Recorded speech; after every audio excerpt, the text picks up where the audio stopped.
میں موجودہ دور میں اس کے تقاضے، یہ ہمارا موضوع ہے۔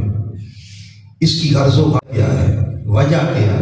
وجہ یہ کہ یہ جو دور، جس دور میں غفلت کے اس دور میں ہم جی رہے ہیں، اس دور میں انسانی اخلاق اور انسانی رویے زوال کا شکار ہو چکے ہیں۔ ہر سو جدھر دیکھتے ہیں مذہبی گھرانوں کے اندر بھی وہ لوگ جو دین کا نام لینے والے ہیں، جو کسی نہ کسی مذہبی جماعت سے منسلک ہیں، وہ بھی کوئی معاشرے میں کوئی گھرانہ، کوئی برادری، کوئی جماعت ایسی نظر نہیں آ رہی کہ جو اس فتنے سے محفوظ ہو۔ وہ کیا کہ انسانی رویے زوال کا شکار، بگاڑ کا شکار، ہر طرف نفرتیں ہیں، قدورتیں ہیں، فتویٰ بازی ہے، پھر ہر طرف دنگا فساد ہے، لڑائی جھگڑے ہیں، برادریوں کی سطح پر دیکھ لیں تو ہر سو آپ کو نظر آئے گا کہ رشتہ دار رشتہ داروں سے دور ہے، بھائی بھائیوں سے ناراض ہے۔ اگر اس معاشی بگاڑ کو اور اپنے معاشرے کو سنوارنا چاہتے ہیں اور اخلاقی اور معاشرتی بگاڑ کو دور کر کے وہ معاشرہ تشکیل دینا چاہتے ہیں جو امن کا گہوارہ ہو، جہاں پر اللہ کی رحمت برسے، جس معاشرے کی طرف اللہ رسول نگاہ محبت سے تکیں کہ یہ معاشرہ ہمارا معاشرہ ہے۔ اگر معاشرے کو اس طرز پر لانا چاہتے ہیں تو اس کا راستہ اور اس کا طریقہ صرف ایک ہے، اور وہ کیا؟ اخلاق نبوی، کہ اپنے مزاج کو، اپنی طبیعتوں کو آقا علیہ السلام کے اخلاق کے تابع کرنا ہوگا۔ اس لیے ہمارا موضوع بھی یہی ہے۔ اس کے لیے میں نے قرآن پاک کی ایک سورہ ہے، سورہ القلم، اس کی آیت نمبر 4 تلاوت کی۔ بولیے کیا؟ آیت نمبر 4، اور مختصر سی آیہ مبارکہ ہے جس میں اللہ تعالیٰ نے فرمایا وَإِنَّكَ لَعَلَىٰ خُلُقٍ عَظِيمٍ، فرمایا اور بے شک، پہلے میں ترجمہ کرتا ہوں، اور بے شک اے محبوب آپ عظیم و شان خلق پر قائم ہیں۔ یہ سمپل میں نے ترجمہ کر دیا۔ اب ذرا غور کریں، اس آیہ مبارکہ میں آقا علیہ السلام کی بے پناہ لاتعداد شانوں میں سے صرف ایک وصف کو لیا گیا، منتخب کیا گیا اور اس کو چنا گیا، ایک وصف کو بیان کیا گیا۔ تو بیان کرتے وقت اللہ رب العزت نے 4 تاکیدوں کے ساتھ بیان کیا۔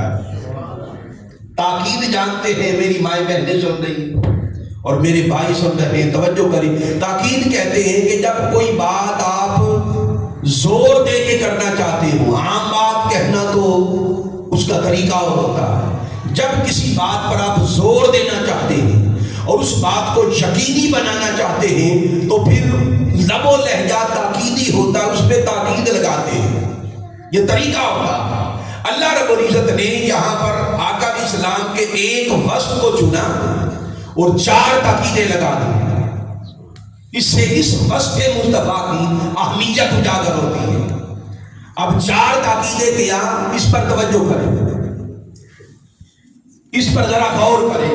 ہمارے ہاں ہمارا مزاج یہ بن چکا ہے کہ ہم صرف ترجمے میں کھو گئے ہیں، قرآن پاک کے اسرار اور رموز پر ہماری نگاہ نہیں ہے۔ آج انشاءاللہ جب اسرار اور رموز پر آپ توجہ کریں گے آپ کا ایمان تازہ ہو جائے گا۔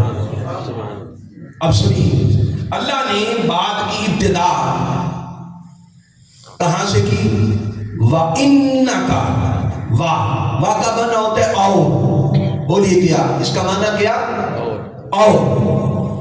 اور عام طور پر جو واو ہوتی ہے اس کو واو عاطفہ کہا جاتا ہے، وہ اکثر اور بیشتر جملے کے درمیان میں آتی ہے۔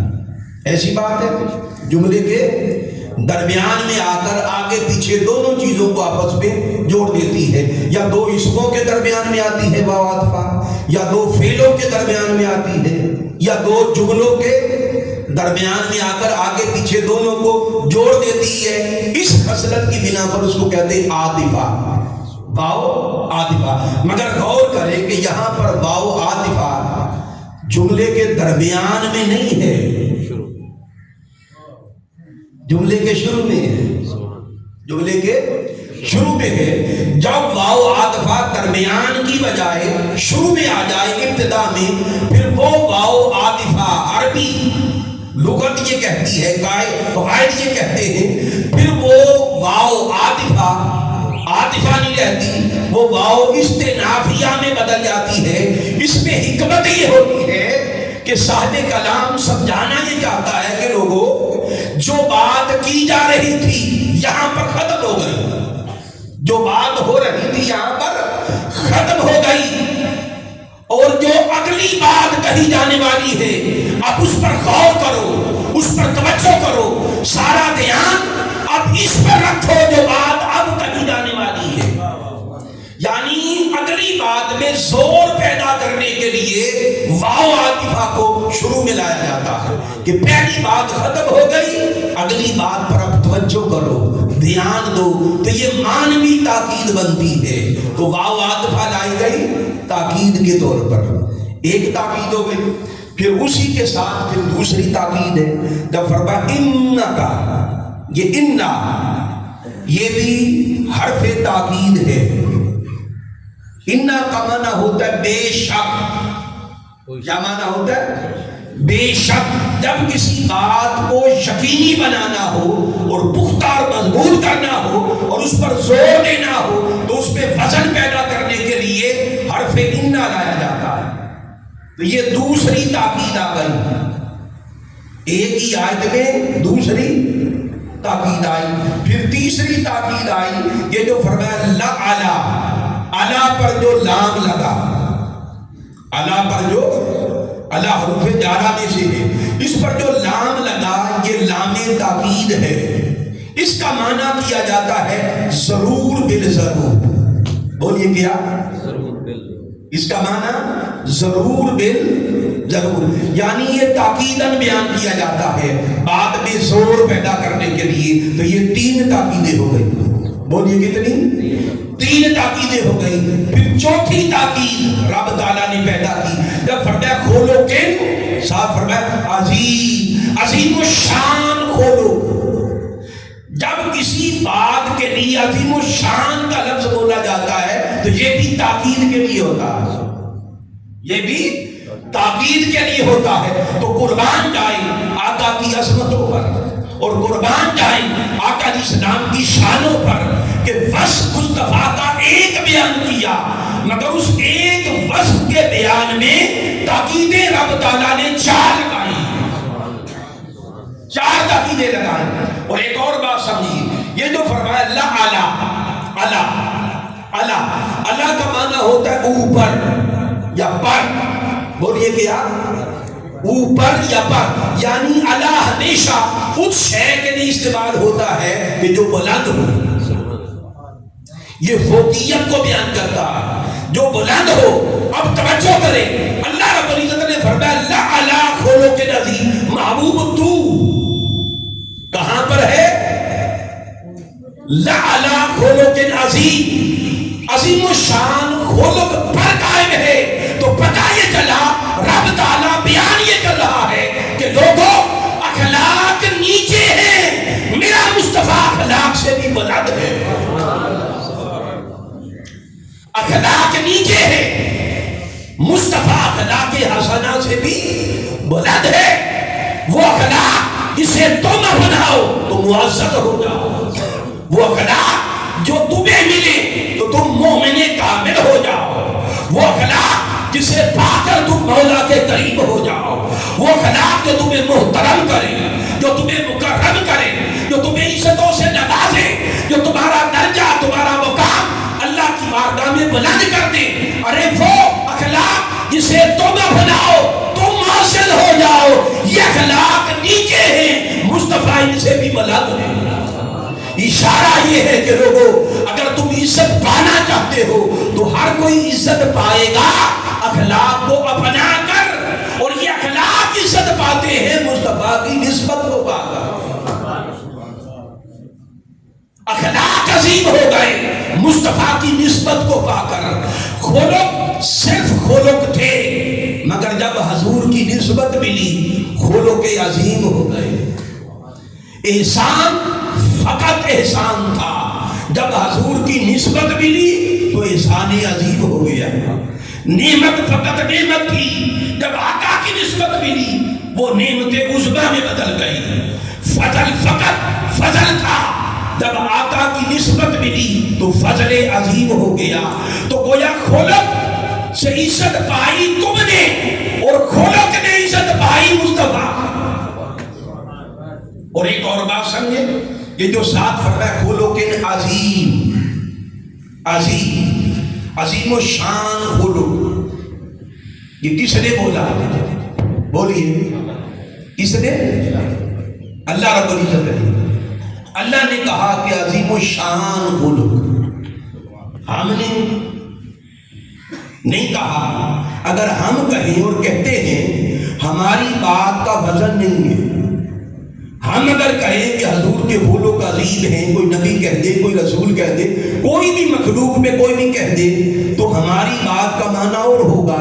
اس لیے کہ ہمارے ہاں طریقہ یہ ہے کہ جو شے ہم چونکہ خود عظیم نہیں ہیں، ہم خود عظیم نہیں ہیں، تو جو شے ہم سے بلند ہوگی ہم اس کو عظیم کہیں گے.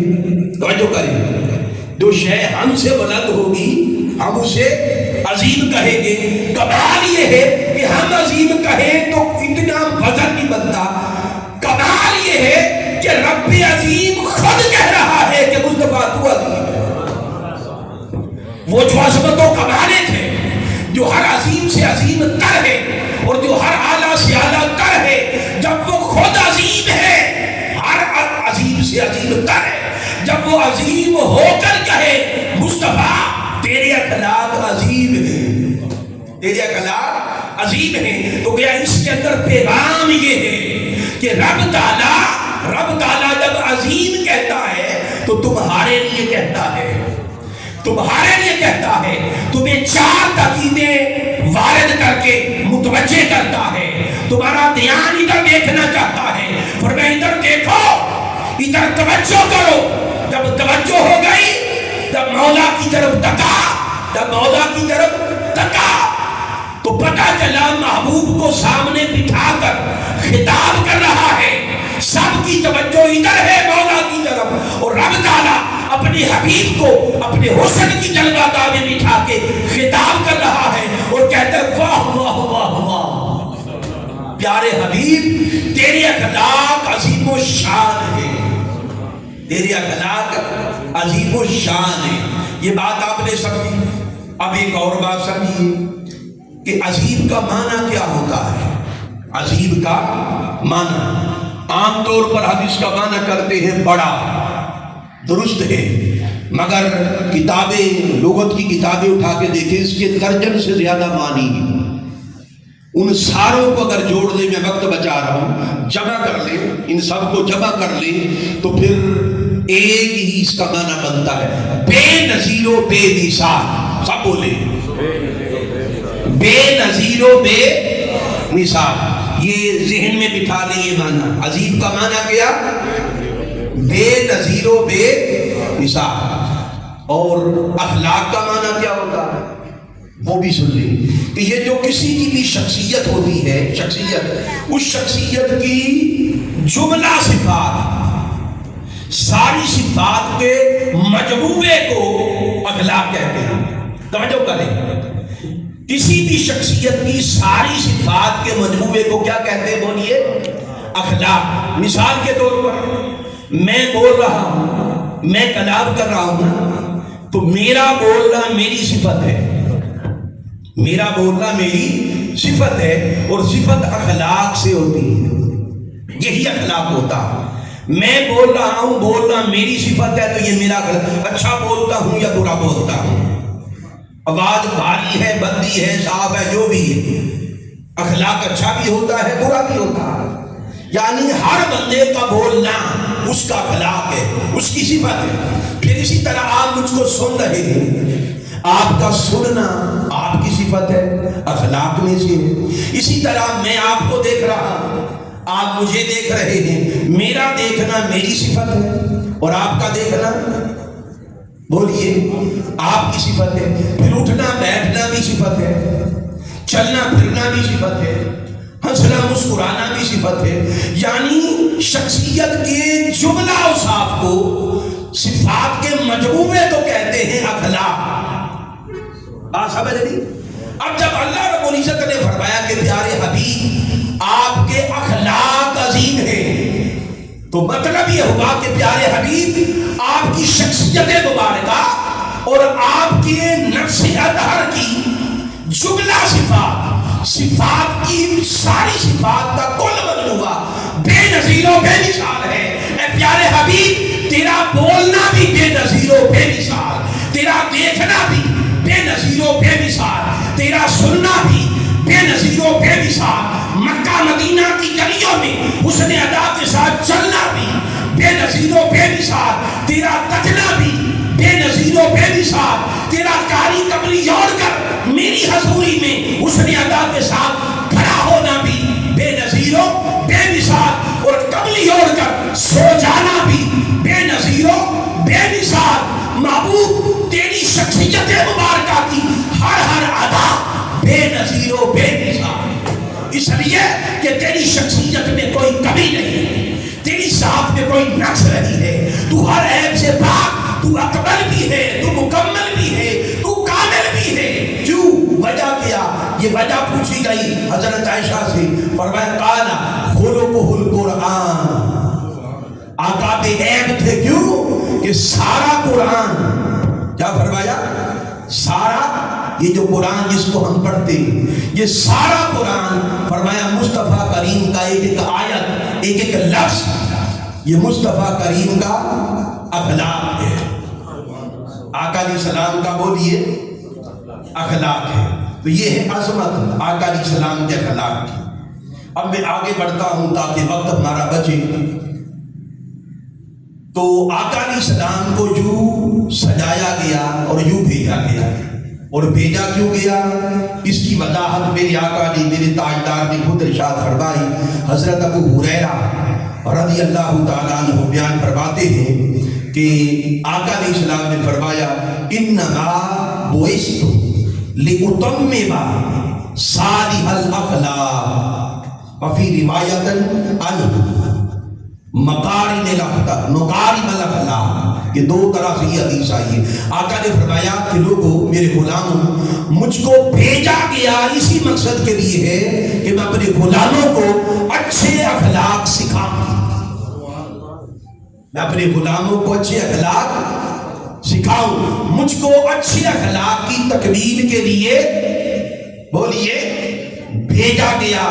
اور جو شخص حضور کی ذات سے ایسا جڑ جائے کہ اس کے اپنے اخلاق جن میں نقش ہے، جن میں عیب ہے، وہ اترتے جائیں اور حضور کے اخلاق کا رنگ چڑھتا جائے، تو جس کو بارگاہ مصطفیٰ کے اخلاق کی خیرات مل جاتی ہے، اس کے لیے میرے تاجدار نے فرمایا، میری آقا نے فرمایا، یہ حضرت جابر رضی اللہ تعالیٰ عنہ سے مروی حدیث ہے. میری آقا نے فرمایا وَإِنَّ مِنْ أَحَبِّكُمْ إِلَيَّ، فرمایا میرے غلاموں، تم میں سے سب سے زیادہ میرا محبوب وہ ہے.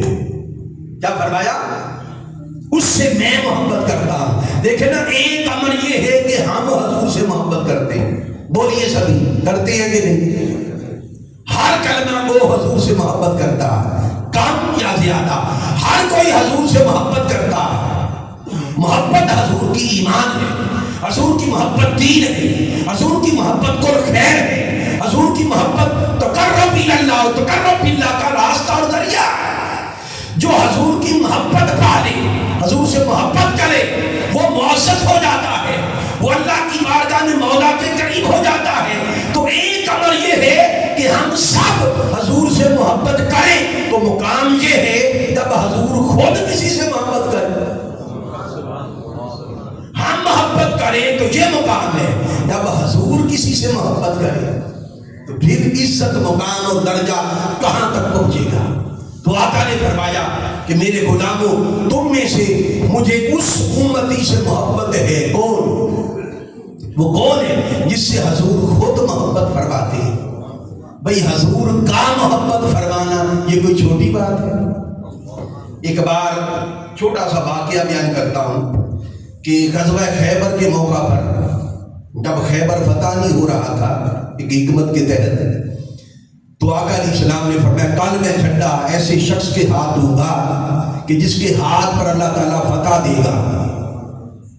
صحابہ کرام چونک گئے، رشک میں آ گئے، وہ شخص کون ہوگا؟ فرمایا یہ وہ شخص ہے جو اللہ اور اس کے رسول سے محبت کرتا ہے، جو اللہ اور اس کے رسول سے محبت کرتا ہے۔ صحابہ کرام رشک میں آ گئے کہ جب آقا نے فرما دیا کہ وہ محبت کرتا ہے تو اس کی محبت کامل ہو گئی، اس کی محبت کامل ہو گئی۔ رشک میں آ کر عرض کی آقا بتا دیں وہ کون ہے؟ فرمایا کل بتاؤں گا۔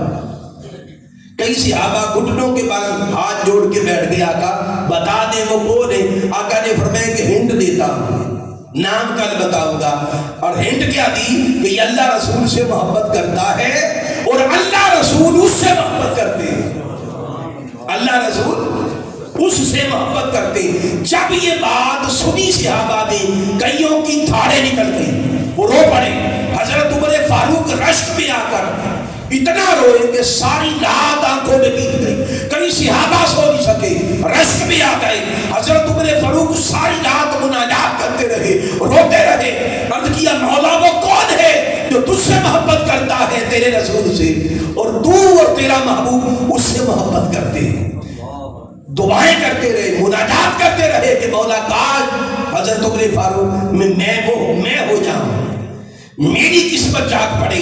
صحابہ کرام کی کئی صحابہ ایسے تھے جو رات بھر سو نہیں سکے۔ جب کل کا سورج طلوع ہوا، میرے آقا نے فرمایا وہ شخصیت جس کے ہاتھ میں فتح کا جھنڈا دوں گا، جو اللہ رسول سے محبت کرتا ہے اور اللہ رسول اس سے محبت کرتے ہیں، وہ کوئی اور نہیں ہے، وہ علی شیر خدا ہے، وہ علی شیر خدا ہے۔ تو کوئی حضور سے محبت کرے وہ عزت پا جائے، اور جس سے حضور محبت کرے تو اس کی عزت کا مقام کیا ہوگا۔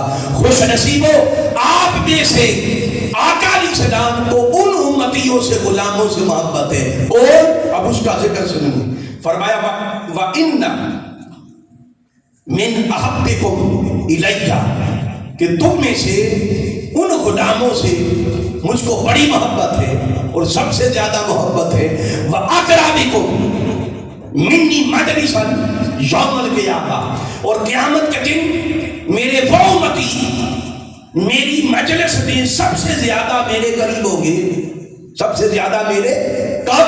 قیامت کے دن، جب سورج سوا نیزے کے فاصلے پر آگ برسا رہا ہوگا اور کسی کے لیے کوئی سایہ نہیں ہوگا، لبال حمد کا جھنڈا صرف مصطفیٰ کے پاس ہوگا، نبی اور رسول بھی اس جھنڈے کے تلے جمع کر دیے جائیں گے اور حضور کی مجلس پہ آنے پر مجبور ہوں گے، وہاں پر ہوں گے، اور آپ میں سے آقا کی اس مجلس خاص میں اس کو جگہ ملے گی اور اس کو سب سے زیادہ قریب کیا جائے گا، اور حضور اس کو محبوب رکھیں گے۔ کون؟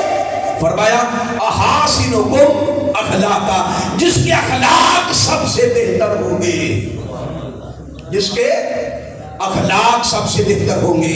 پھر اسی طرح حضرت ابو ذر غفاری رضی اللہ تعالیٰ عنہ سے مروی حدیث ہے، آقا علیہ السلام نے اپنے غلاموں سے فرمایا اتق اللہ حیث ما کنت، میرے غلاموں جہاں پر بھی رہو اس حال میں رہو کہ اس سے ڈرتے رہو، اس سے ڈرتے رہو۔ اور ساتھ فرمایا وَاتَّبِعِ السَّیِّئَةَ الْحَسَنَةَ تَمْحُوہا، اور اگر تم سے بتقاضۂ بشریت میرے غلاموں تم سے کوئی خطا ہو جائے تو خطا کے فوراً بعد نادم ہو کر، شرمسار ہو کر خطا کے فوراً بعد نیکی کیا کرو۔ اس کا نتیجہ کیا نکلے گا؟ تمحوہا، خطا کے فوراً بعد نیکی کرنا خطا کو مٹا دیتا ہے، خطا کو مٹا دیتا ہے، خطا کا وجود ختم ہو جائے گا۔ اور پھر ساتھ فرمایا کہ اگر چاہتے ہو تمہاری خطائیں دھل جائیں، فرمایا وَخَالِقِ النَّاسِ بِخُلُقٍ حَسَنٍ، لوگوں کے ساتھ اچھے اخلاق کے ساتھ پیش آیا۔ جب تم لوگوں کے ساتھ اچھے اخلاق کے ساتھ پیش آؤ گے اللہ تمہاری خطاؤں کو مٹا دے گا، تمہاری خطاؤں کو مٹا دے گا۔ اور ایک اور حدیث مبارکہ ہے جس میں آقا علیہ السلام نے بیان فرمایا، آقا علیہ السلام نے بیان فرمایا، اور یہ حدیث مبارکہ حضرت عبداللہ بن عباس سے مروی ہے۔ آقا نے فرمایا الحسن الخلق یصیب الخطایا کما یصیب الماء الجری۔ میرے آقا نے فرمایا اچھے اخلاق کو اپناؤ، اچھے اخلاق ہو تو اچھے اخلاق خطاؤں کو پگھلا کر یوں ختم کر دیتے ہیں کہ جس طرح پانی برف کو پگھلا کر ختم کر دے گا۔ قربان جائے حضور کی مثالوں پر، قربان جائے آقا آپ کے سمجھانے پر۔ آقا نے فرمایا دیکھیں نا، گلاس میں اگر آپ برف ڈال دیں، گلاس میں برف ڈالیں، کچھ دیر بعد برف نظر آئے گی، بولی اس کا نام و نشان ختم ہو جائے گا، وہ گھل کے ختم ہو جائے گی۔ فرمایا اچھے اخلاق بھی ایسے ہی ہیں، اچھے اخلاق ہو تو خطائیں اس طرح گھل کر پگھل کر ختم ہو جاتی ہیں کہ جس طرح پانی برف کو پگھلا کر ختم کر دیتا۔ اور پھر ساتھ ہی فرمایا میرے آقا نے فرمایا والخلق السوء یفسد العمل کما یفسد الخل العسل۔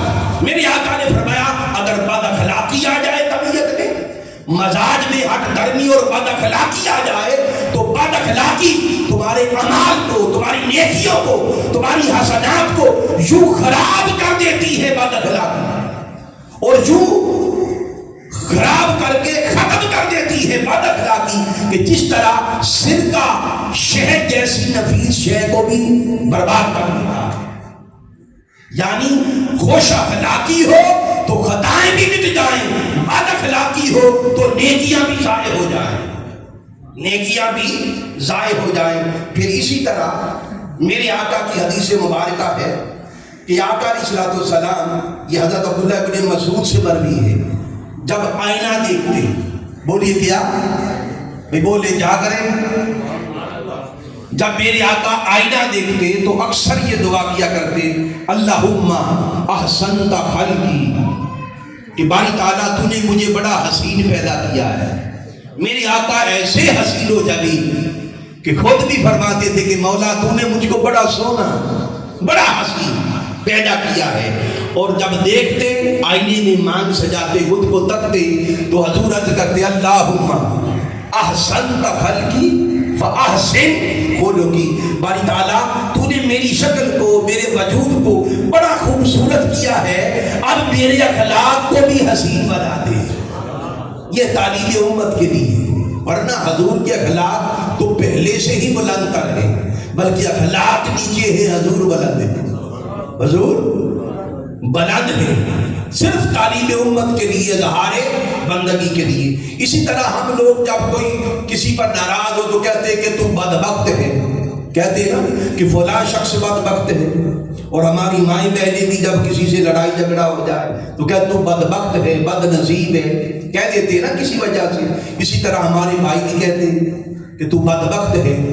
ہمارا کہنا اور ہے، مصطفیٰ سے پوچھئے کہ حقیقت میں بدبخت کون ہے، حقیقت میں بدبخت کون ہے؟ یہ حضرت ام المؤمنین سیدہ عائشہ صدیقہ رضی اللہ تعالیٰ عنہا سے مروی حدیث ہے۔ آقا نے فرمایا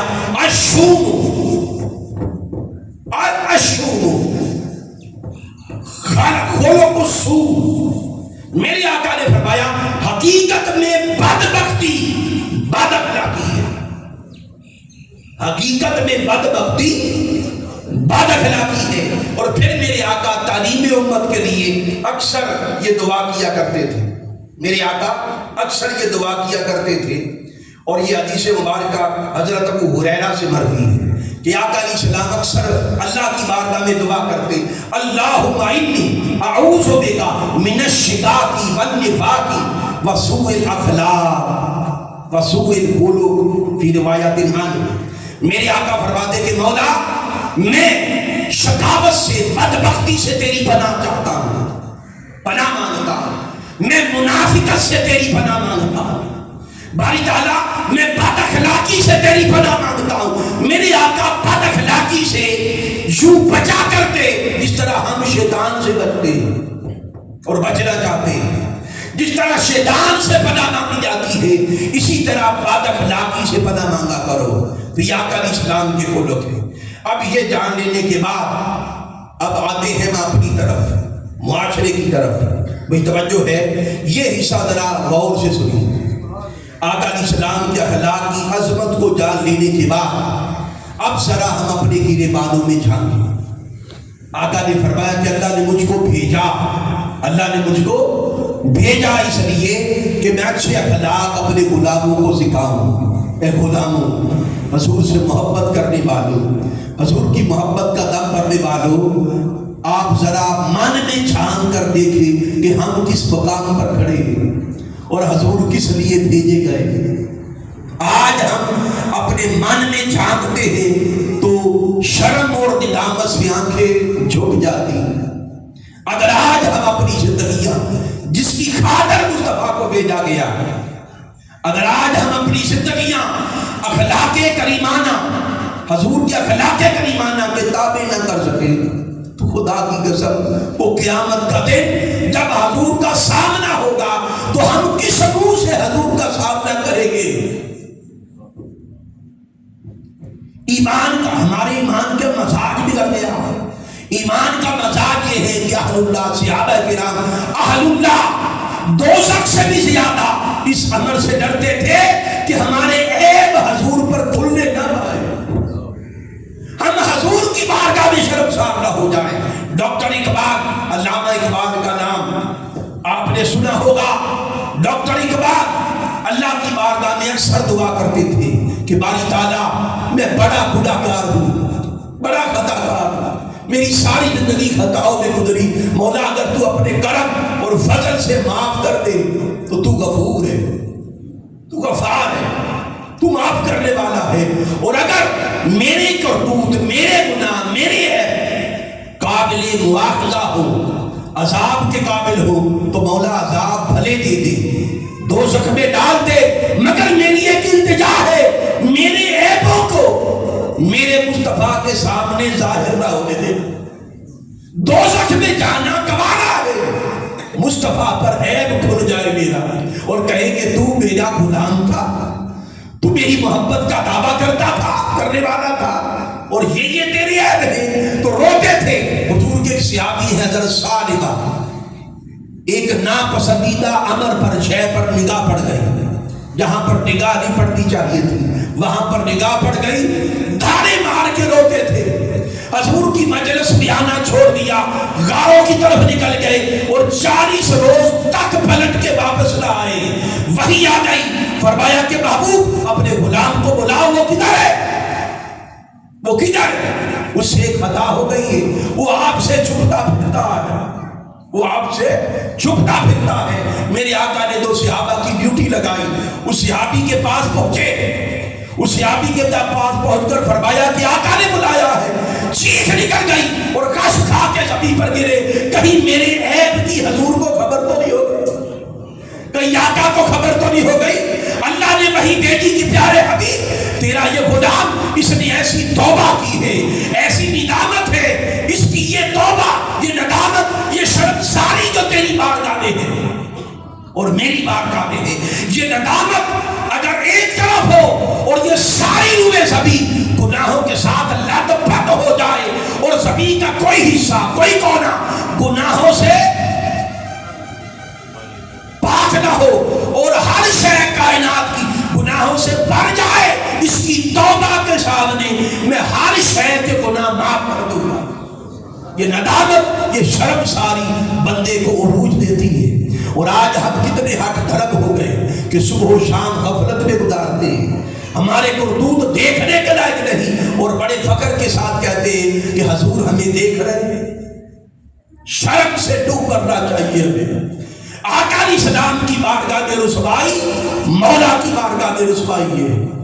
اس لیے لوگوں، ہم اپنی زندگی اگر اخلاق مصطفیٰ کے تابع نہیں کر سکے تو کیا غلامی ہے، کیا ہم حضور کا نام لیتے، آئیے ہم آقا علیہ السلام کے اخلاق کریمانہ میں سے چند گوشے مختصر سے وقت میں انشاءاللہ جو رہ گیا بیان کر کے میں تیزی کے ساتھ آگے بڑھوں گا۔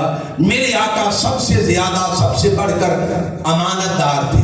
بولیے، سب سے بڑھ کر، بھائی بولے صاحب، امانت دار تھے۔ بلکہ میرے آقا نے، صحابہ کرام بیان فرماتے ہیں، یہ حضرت انس سے مروی حدیث ہے، فلما خطبنا رسول اللہ الا قال، کہ کبھی ایسا نہیں ہوا، بہت کم ایسا ہوا کہ آقا کوئی بات کرے اور یہ بات نہ کبھی، یعنی کثرت کے ساتھ میرے آقا کہا کرتے کیا؟ فرمایا لا ایمان لمن لا امانت لہ، لا دین لمن لا عہد لہ۔ آقا اکثر بیان کیا کرتے تھے کہ میرے غلاموں، اس کا کوئی ایمان نہیں ہے جو امانت دار نہیں ہے، اور اس کا کوئی دین نہیں ہے جو اپنے وعدوں کی پاسداری نہیں کرتا، جو اپنے وعدوں کی پاسداری نہیں کرتا۔ اسی طرح میرے آقا نے ایک مقام پر، یہ حضرت ابو ہریرہ سے مروی حدیث ہے، حضرت ابو ہریرہ بیان فرماتے آقا نے فرمایا عدل امانہ، امانتیں لٹایا کرو جن کی امانتیں ہیں، امانت میں خیانت نہ کیا کرو۔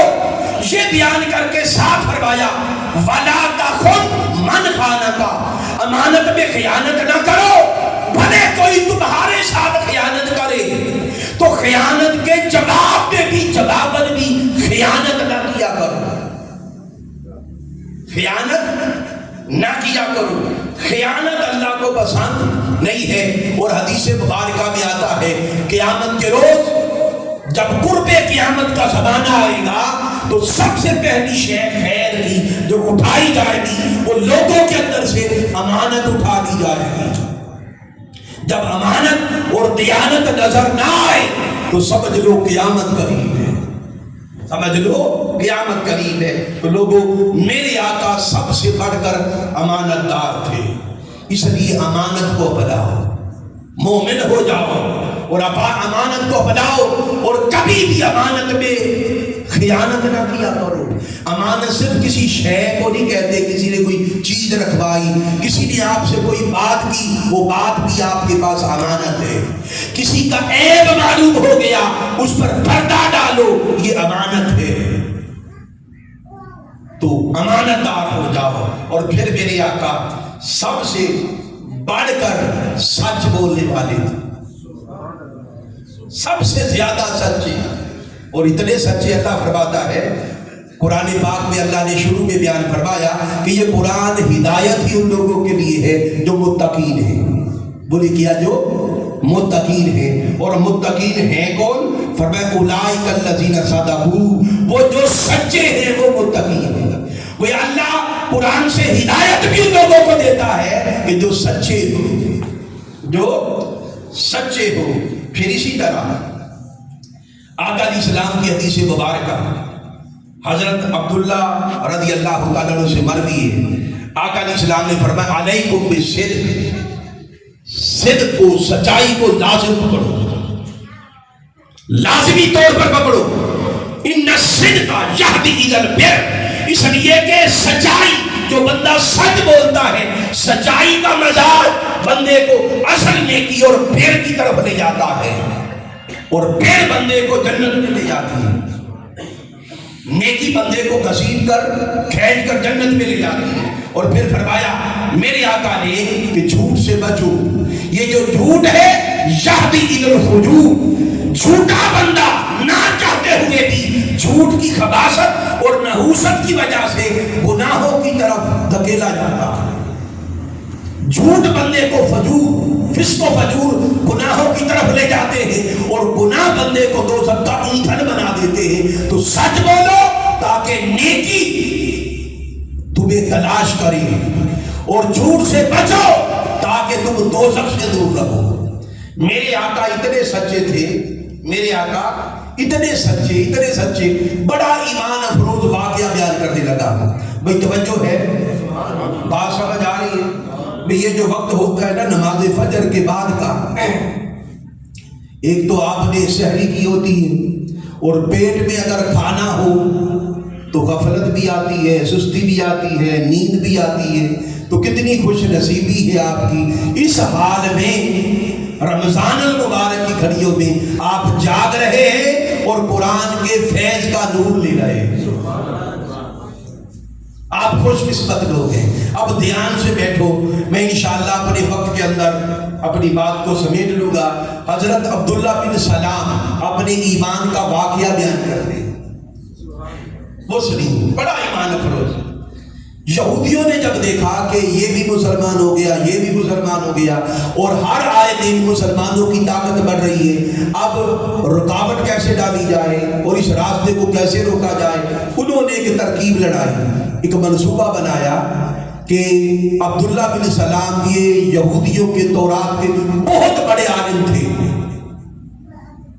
جو ان کو بلاتے ہیں، انہیں تیار کرتے ہیں، کوئی ایسے مشکل سوال وہ تیار کریں جو آقا علیہ السلام کی بارگاہ میں کیے جائیں، اور کسی سوال کا اگر جواب حضور کے پاس نہ ہوا تو پھر ہم پراپوگنڈا کریں گے۔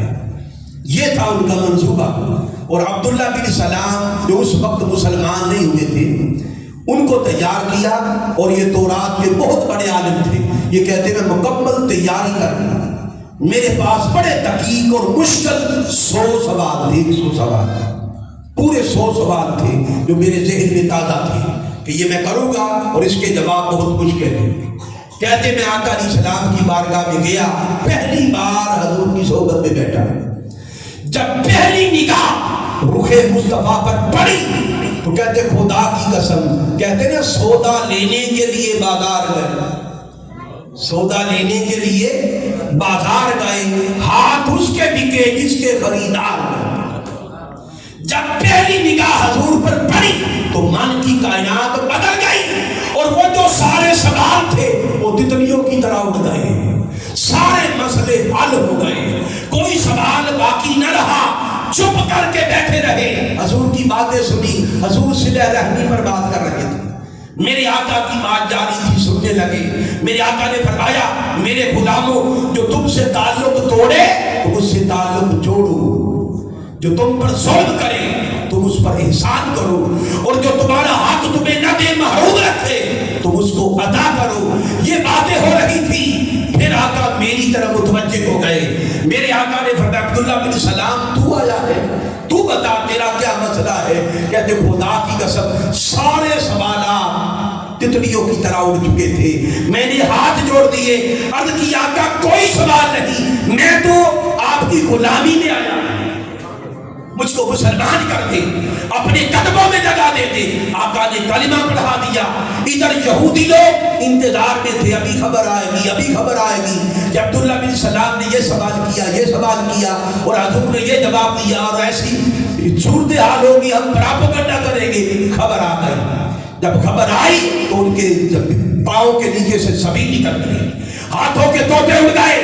عبداللہ بن سلام جب آ گئے، انہوں نے کہا کہ عبداللہ بن سلام تم نے یہودیت کی ناک کٹوا دی، ہماری عزت خاک میں ملا دی، اور ایک کچھ سوال کیے ہوتے بڑے جواب دیتے، حضور جواب دیتے، مگر اتنا تو ہوتا کہ آپ کچھ سوال تو کرتے، آپ نے تو کوئی سوال بھی نہیں کیا، آپ نے تو ہماری عزت خاک میں ملا دی ہے۔ آپ نے فرمایا خدا کی قسم لوگو سنو، جب تک دیکھا نہ تھا جنہ نہیں ڈٹھا ہو کرن گلا، جنہ ویکھ لیا ہوتا بول دے نہیں، راز حقیقت جانن والے راز حقیقت کھول دے نہیں۔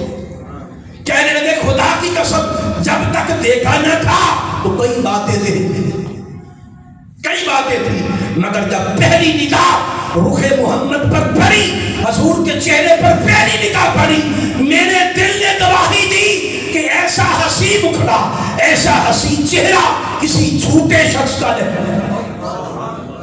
لوگوں میرے آقا سب سے زیادہ سچے تھے، میرے آقا مزاح بھی فرماتے تھے، یہ جو خوش مزاجی ہوتی ہے، میرے آقا مزاح بھی فرماتے مگر مزاح میں بھی جھوٹ نہیں بولتے تھے۔ ایک واقعہ ہے، مختصر کروں گا، کہ ایک بار بوڑھی عورت کوئی آئی روتی ہوئی تڑپتی ہوئی، آقا کی بارگاہ میں آئی، وہ ہر وقت پریشان رہتی، عرض کی آقا میں جنت میں جاؤں گی؟ سوال کیا، آقا نے فرمایا بوڑھی عورت، مسکرا کے فرمایا، فرمایا بوڑھی عورت جنت میں نہیں جائے گی، اس کی داڑھیں نکل گئی، اس کے چہرے کا رنگ خوف سے زرد ہو گیا، پیلا ہو گیا، وہ رو پڑی۔ آقا نے فرمایا کیوں روتی ہے؟ عرض کی آقا اپنے نصیب پر روتی ہے۔ آپ نے فرمایا بوڑھی عورت جنت میں نہیں جائے گی۔ فرمایا تجھے تھوڑی کہا تو کیوں روتی ہے، تو جنت میں جائے گی۔ عرض کی آقا آپ نے تو یہ فرمایا ہے، فرمایا میں نے درست کہا ہے کہ بوڑھی عورت جنت میں نہیں جائے گی، جو بھی جائے گا جنت میں جوان ہو کے جائے گا۔ سبحان اللہ، مزاح بھی فرمایا اور جھوٹ بھی نہیں۔ اسی طرح کوئی شخص تھا، بعض روایات میں ان کا نام آتا ہے حضرت عبداللہ ابن عمر، اور اکثر روایات میں کوئی شخص تھا، وہ آقا علیہ السلام کی بارگاہ میں آیا، عرض کیا آقا میں تجارت کا مال میں نے خریدا ہے اور تجارت کے لیے میں سفر کرنا چاہتا ہوں، مجھے کوئی سواری عطا فرما دیں، مجھے کوئی سواری عطا فرمائیں۔ میرے آقا پھر مسکرائے اور اپنے غلام سے کہا کہ بھائی اسے اونٹنی کا بچہ دے دو، اس کو اونٹنی کا بچہ دے دو۔ وہ شخص حیران رہ گیا، عرض کی آقا سفر دور کا ہے اور مال وزنی ہے تو بچہ کیا کرے گا؟ فرمایا میں نے چھوٹا بچہ تھوڑی کہا۔ عرض کی آقا ماجرا کیا؟ آقا نے فرمایا ہر اونٹنی کا بچہ ہی تو ہوتا، اونٹنی کا بچہ ہی ہوتا۔ یہ آقا علیہ السلام کے اخلاق کے دو شیء، مزاح میں بھی میرے آقا جھوٹ نہیں بولتے تھے، اور جھوٹ کے حوالہ سے میرے آقا نے ارشاد فرمایا کہ یہ جو جھوٹ ہے، یہ جو جھوٹ بولنے والا ہے کبھی بھی خیر پر نہیں رہ سکتا، بلکہ اللہ نے فرمایا اس کو ہدایت نہیں مل سکتی۔ قرآن پاک میں سورہ زمر میں فرمایا ان اللہ لا یہدی من ہوا کاذب کفار، فرمایا بلا شک و شبہ یہ بات پلے باندھ لو، یہ بات طے ہے، اللہ تعالیٰ کبھی اس کو ہدایت نہیں دیتا جو جھوٹا شخص ہو اور ناشکرے جھوٹے بندے کو اللہ کبھی ہدایت نہیں دیتا۔ اور پھر میرے آقا نے فرمایا، حضرت ابو ہریرہ بیان کرتے کہ منافقت کی 3 علامتیں، کتنی علامتیں؟ منافقت کی 3 علامتیں، اور جو منافق ہوگا اس کو ہدایت نہیں ملتی، نور نصیب نہیں ہوتا، اس کی کوئی عبادت نہیں ہوتی، وہ ایک رتی ٹوکری میں ڈالنے کے لائق ہوتی ہے جو منافق ہوتا ہے۔ اور منافقت کی 3 علامتیں ہیں۔ فرمایا منافق بندہ وہ ہے اذا حدث کذب، کہ جب بھی وہ بات کرے گا تو جھوٹ بولے گا۔ کہ یہ ہماری سوسائٹی کا معمول نہیں ہو گیا، کچھ ایسی عادت پڑ گئی ہے، ایک تو ہوتا ہے نا جھوٹ کسی وجہ سے بولنا، کسی امر مجبوری کی بنا پر جھوٹ بولنا، ہماری عادت ایسی ہو گئی مجبوری نہ بھی ہو جب بولتے ہیں کچھ نہ کچھ جھوٹ ملا دیتے ہیں، عادت ہو گئی۔ اور آقا نے فرمایا یہ منافقت ہے، اللہ کو پسند نہیں ہے۔ اذا حدث، منافق کی علامت کذب، جب بھی بولے گا جھوٹ بولے گا۔ اور پھر میرے آقا نے فرمایا دوسری علامت اذا عہد اخلف، جب بھی وعدہ کرے گا تو وعدے کی خلاف ورزی کرے گا، وعدے کے خلاف جائے گا، اور وعدے کا پورا کرنا دین ہے، میرے آقا نے فرمایا۔ پھر تیسری علامت بیان فرمائی وَإِذَا قُبِلَ خَانَ، جب اس کے پاس امانت رکھوائی جائے گی وہ خیانت کرے گا، وہ خیانت کرے گا۔ اس لیے لوگوں سچ کے راستے پر چلو، راہیں کھل جائیں گی خیر کی طرف، جھوٹ سے بچو، اگر جھوٹ کے راستے پر چلو گے تو فسق و فجور اور دوزخ کی راہیں کھل جائیں گی، سچ کے راستے پر چلو گے تو خیر کی راہیں کھل جائیں گی۔ اور پھر میرے آقا سب سے زیادہ معاف فرمانے والے تھے، وہ درگزر فرمانے والے تھے، اور میرے آقا سے بڑھ کر بلکہ بڑی ایک ایمان افروز حدیث جھوٹ کی قباحت کے حوالے سے بیان کر کے میں آگے بڑھتا ہوں، اور اس کے بعد یہ جو حضور کی شان ہے وہ درگزر ہے، اس کو مکمل کر کے انشاءاللہ ہم اجازت چاہیں گے۔ توجہ کریں، حضرت سفیان بن سلیم سے مروی حدیث ہے، آقا علیہ السلام کی بارگاہ میں ایک شخص حاضر ہوا اور آ کر عرض کیا سوال کیا اَیَکُونُ الْمُؤْمِنُ جَبَانًا، عرض کیا آقا بندہ اگر مومن ہو تو کیا وہ بزدل ہو سکتا ہے؟ بزدل ہو سکتا ہے؟ فقال نعم، آقا نے فرمایا ہاں، اپنی مزاج فطرت یا کسی اور سبب سے وہ بزدل ہو سکتا ہے۔ پھر اسی شخص نے فقیل لہ، اسی شخص نے پھر سوال کیا اَیَکُونُ الْمُؤْمِنُ بخیلا، آقا یہ بتائیے کیا مرد مومن کوئی مومن ہو وہ بخیل کنجوس ہو سکتا ہے؟ فقال نعم، آقا نے فرمایا ہاں،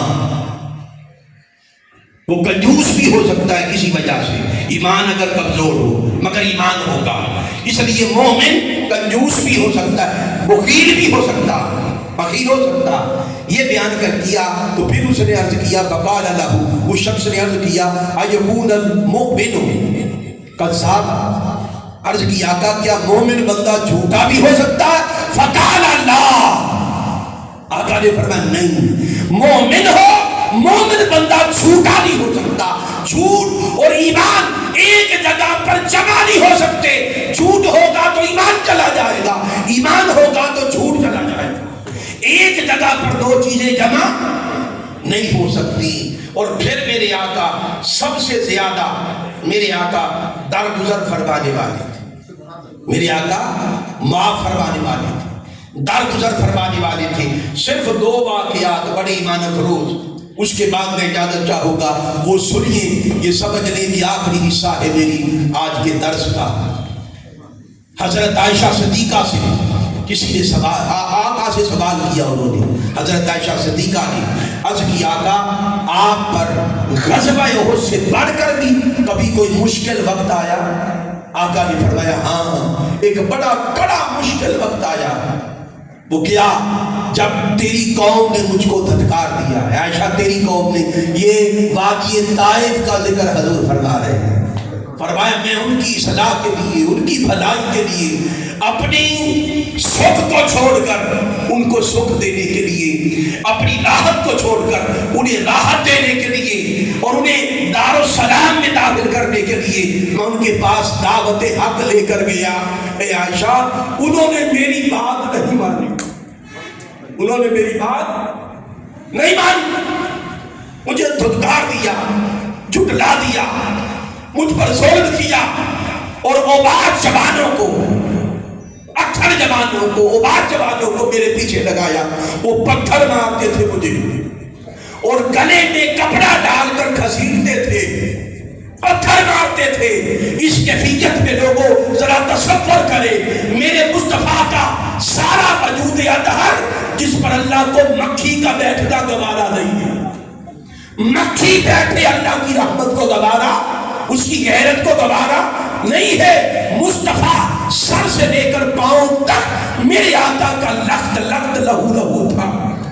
جب ادھر سے نکلے تو چلنا مشکل ہو رہا تھا، ایک درخت کے ساتھ ٹیک لگا کے میرے آقا تشریف فرما ہو گئے۔ اللہ کی طرف سے جبریل آئے، ملک الجبال، پہاڑوں کے فرشتے کے ساتھ، وہ سائڈ میں کھڑا ہو گیا، آپ بارگاہ مصطفیٰ میں حاضر ہوئے، دست بستہ عرض کیا السلام علیکہ یا رسول اللہ، آقا آپ پر سلام ہو۔ آقا کی آنکھیں بند تھی، میرے آقا نے آنکھیں کھولی، فرمایا جبریل کیسے آئے ہو؟ عرض کی آقا مولا نے، اللہ نے ایک فرشتے کو جو پہاڑوں کا فرشتہ اسے بھیجا ہے، اجازت دیجئے کہ وہ حاضری کا شرف حاصل کرے۔ آقا نے فرمایا اجازت ہے۔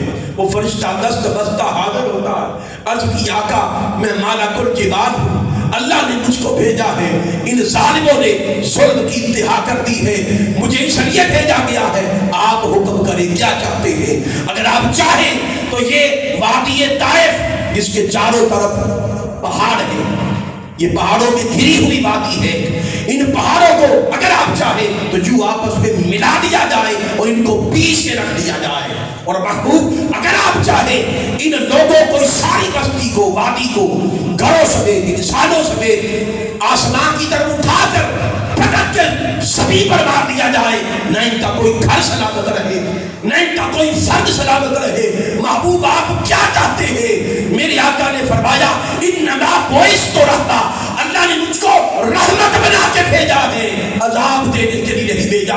تو واپس لوٹ جاؤ۔ انہیں واپس بھیج دیا، اللہ کی بارگاہ میں ہاتھ اٹھا دیے، اب ان کی وکالت شروع ہو گئی۔ قربان جائے حضور کی وہ درگزر پر۔